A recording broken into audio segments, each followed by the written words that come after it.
Hi there, Mindset Man is here, the best channel with regards to mindset, growth, success, and everything in between. In today's video, we're going to discuss tips and tricks to build unbreakable self-discipline, which in the long run will have a huge impact on your efficiency. Stay tuned until the end to make sure you don't miss out on what we believe is the biggest game changer for your self-discipline journey. If you like our videos and don't want to miss out on any of our future uploads, don't forget to subscribe and turn on notifications. Leave a comment if you've tried any of our recommendations and let's connect on how it has changed your life. First of all, let's quickly go over what self-discipline actually means. Self-discipline is the ability to keep going, show up when you said you would, to stay on the right track, and to push yourself forward regardless of how you're feeling emotionally and physically. Essentially, it means doing things when you had planned to do them. Self-discipline is one of the biggest traits of high-achieving people, as they don't let their environment impact their work ethic. And regardless of what you want to achieve, chances are you have to work for it. And the better organized you are, and the better you follow your planning, the closer you will get to achieving any goal you had set up for yourself. So let's dive in and go over the essentials. 1. Don't wait until you feel like it. 99% of the time, we don't feel like working. Our brain is actually made for instant gratification and not efficiency. It's much easier to not do anything than to actually get yourself to work on your goals. But where's the fun in that? Even though it might be more fun to watch Netflix, go for drinks, play video games all day long, it doesn't really get you anywhere.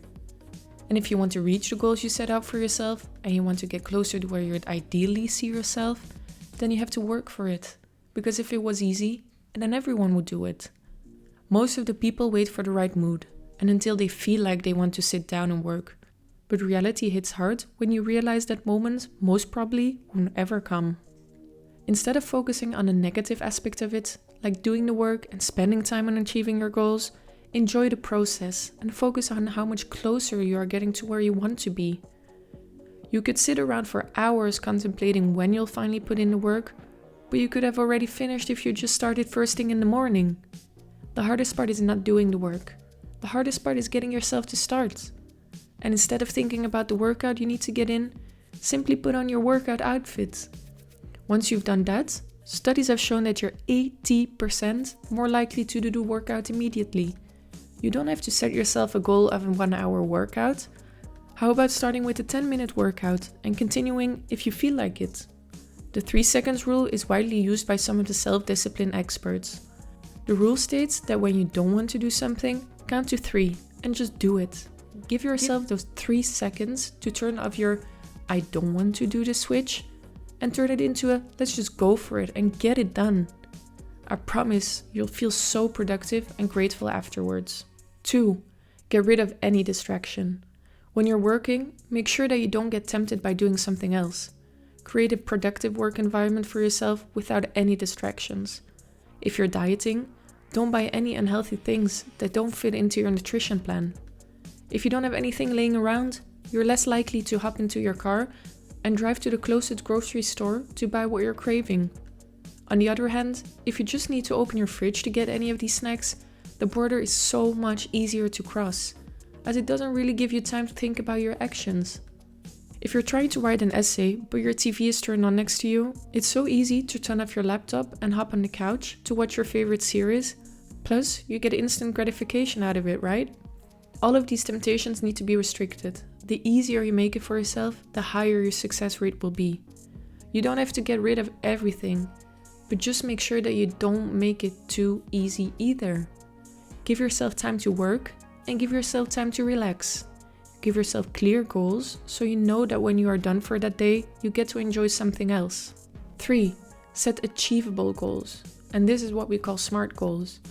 It's important to set realistic goals for yourself so you see the progress you make towards the end goal. Break your day into smaller and bigger tasks. The smaller tasks can be easy and fast, whereas the bigger ones require more time and effort.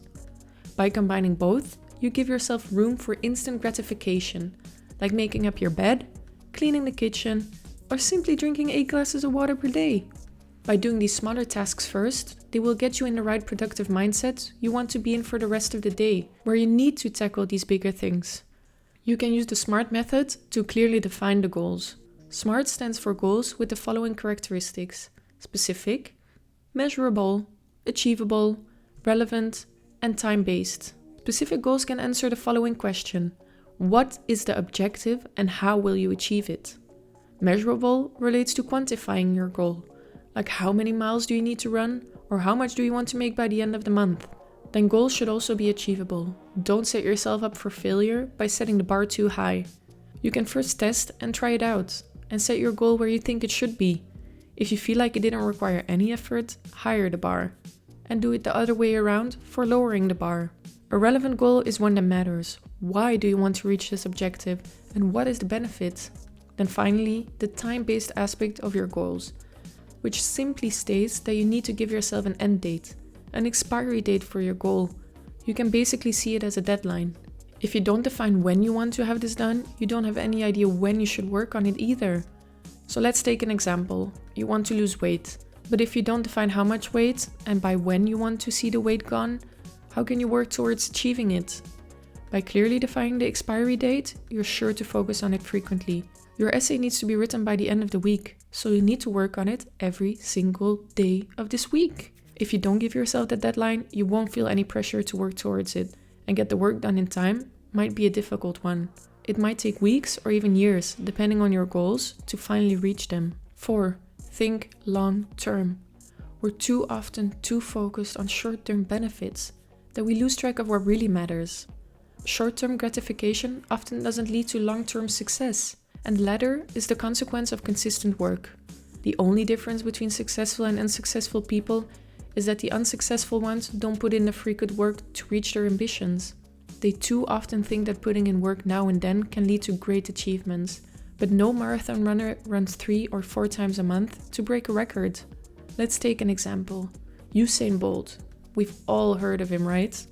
He has trained day in, day out for over 4 years to break the records he did during his 9-second run. So don't expect to get there if you don't put in the necessary effort. With constant temptations around us, it's so easy to get up the right track and to forget the long-term goal. But reality is that thinking short-term only pushes your long-term goals further away. Every time you eat a donut while being on a weight loss journey, you're actually taking steps back. The weight you worked off in the past 2 weeks can come back after a day or 2 of binge eating unhealthy stuff.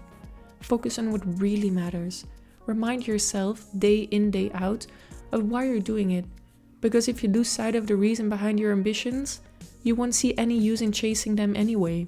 If you're somebody who easily loses focus, hang reminders around your house, change your phone's background, and give yourself 10 minutes every evening and every morning to remind yourself of what you really want. Identify the things that might get you off the right track and avoid them. Avoid them at any cost. Be open with yourself and don't find excuses. If you know you've got difficulty staying off social media, for example, when you really need to write emails, then put your phone away. If you know your friends cook unhealthy, then let them know that you'll join later on, or simply hang out with them less. True friends will respect your goals and will do everything they can to help you. 5. Stick to a routine. Planning is the backbone of a successful life. Honestly, by making sure that your day is broken down into different tasks, you take away any stress of having to find time to finish your to-dos. Not taking the time to plan and set out your day leads to indecisiveness and unproductiveness because you don't know what you need to do and when you need to do it. Multitasking, which is the art of juggling different tasks at the same time, is actually counterproductive. Performing multiple activities at the same time leaves room for error, as you're not fully focused on anything that you're doing. Instead of starting 5 tasks and barely finishing any of them, take them one per one and see your to-do list shorten throughout the day. You won't only be happier about the quality of your work, but you'll also feel less stressed, and you're gradually getting through your tasks and closer to your goal. Start the day with easy tasks, where you emphasize doing over thinking, and give your body time to wake up to do the harder mental work afterwards. Multiple studies have proven that making your bed first thing in the morning, even though a small and easy task, set the tone for the rest of the morning and day. Plan your day realistically. It's so important to make sure that you don't finish the day with half of your schedule undone. Free up a couple of minutes every evening to analyze what you did that day. Are you satisfied? Or do you feel like you didn't get enough done? then perhaps your tasks are too much for one day and you will need to reschedule. If on the other hand you had loads of free time, then perhaps plan in a couple more things and see your goals getting closer day after day. Routines can start small and they might feel uncomfortable at first. When I started meditating for 10 minutes every day, I couldn't get myself to see the benefits at first. It felt more like I was doing it just because I wrote it down. But after a while, I couldn't wait to get in those 10 minutes to myself. And as of today, I'm meditating for over 10 minutes every evening. The same applies to any change you're trying to adopt. Every new habit needs time to develop. Give yourself enough time to make sure that you've really tried it. Because good habits are as addictive as bad ones, but they're more rewarding.